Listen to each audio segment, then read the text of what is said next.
মানুষ কি ভাববে, প্রতিনিয়ত এরকম চিন্তা ভাবনা নিয়ে আমরা যে কোনো কাজ করি এবং মানুষ কি ভাববে এই কথার উপর মেসেজ করে আমরা কিন্তু অনেক সময় ডিমোটিভেটেড হয়ে পড়ি, নিজের কাজ করার প্রতি আগ্রহ হারিয়ে ফেলি। তাই এই বিষয়ে একটু সংক্ষিপ্ত ধারণা দেওয়ার চেষ্টা করব, অবশ্যই কন্টিনিউ করবেন আমার সাথে।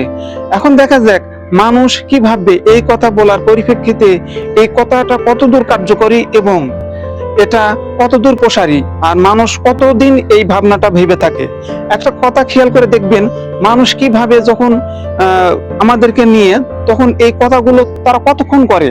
নাম্বার ওয়ান, আমি একটা কথা বলি, সেটা হচ্ছে আপনার প্রথম দিন যখন আপনাকে এই কাজটা করতে দেখবে তখন প্রথম দিন হাসবে, এই কি করতেছে রে, আপনাকে নিয়ে হাসি ঠাট্টা করবে। এই প্রথম দিন আপনাকে নিয়ে শুধু হাসবে। দ্বিতীয় দিন আরো মজা করবে। দ্বিতীয় দিন কি করবে, আরো মজা করবে। যখন আপনি ওই কাজটা করতেছেন তখন আপনাকে নিয়ে অনেক মজা করবে। তৃতীয় দিন কি করবে, তৃতীয় দিন আপনাকে নিয়ে হাসি ঠাট্টা করা বন্ধ করে দিবে।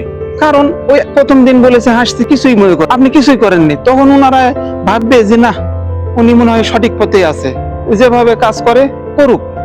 এভাবে যখন আপনি কারো কথা না শুনে আপনি যখন কাজটা করতে থাকবেন, অন্যের কথা না শুনে নিজেকে যখন প্রভাবিত না করবেন, তখনই আপনি সফলতার পথে এগিয়ে যেতে পারবেন। যে কাজটা করতেছিলেন সেই কাজটা স্বাচ্ছন্দ্যভাবে করতে পারবেন।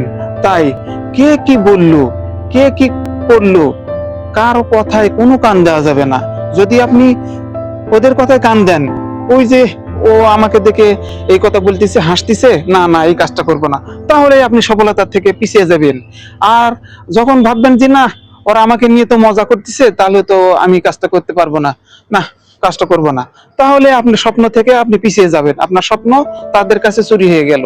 তাই আপনি আপনার স্বপ্নকে লালন করার জন্য, আপনাকে আপনার জীবনে চ্যালেঞ্জ গ্রহণ করার জন্য অন্য কে কি বললো কারো কথায় কোনো কান দিবেন না। আপনার কাজ শুধু কাজ করে যাওয়া, কাজ করতে থাকেন। দেখবেন একটা সময় আপনি যখন সফল হয়ে যাবেন, ওই লোকগুলোই আপনার কাছে তখন চলে আসবে। এই তোকে আমরা এতদিন এইভাবে এই জ্বালা যন্ত্রণা করছিলাম, এতভাবে ইয়ে করছিলাম, এখন আমরাও তোমার সাথে কাজ করতে চাই। এইভাবে তারা আগ্রহ প্রকাশ করবে। কিন্তু সেই সময়ের আসা পর্যন্ত আপনাকে তাদের কথা শুনে এক কান্দে শুনে এক কান্দে বের করে দিবেন। কোনো কথা শোনার দরকারই নাই, গুরুত্ব দিবেন না। তাদের কথা যখন গুরুত্ব না দিয়ে কাজ করতে থাকবেন, এক সময় দেখবেন আপনি অবশ্যই সফলতার পথে এগিয়ে যেতে পারবেন। শুধুমাত্র সময়ের ব্যাপার। এতক্ষণ পর্যন্ত যারা ভিডিওটি দেখলেন, ভিডিওটি কেমন লেগেছে অবশ্যই কমেন্টসে লিখে যাবেন। ধন্যবাদ সকলকে। আসসালামু আলাইকুম।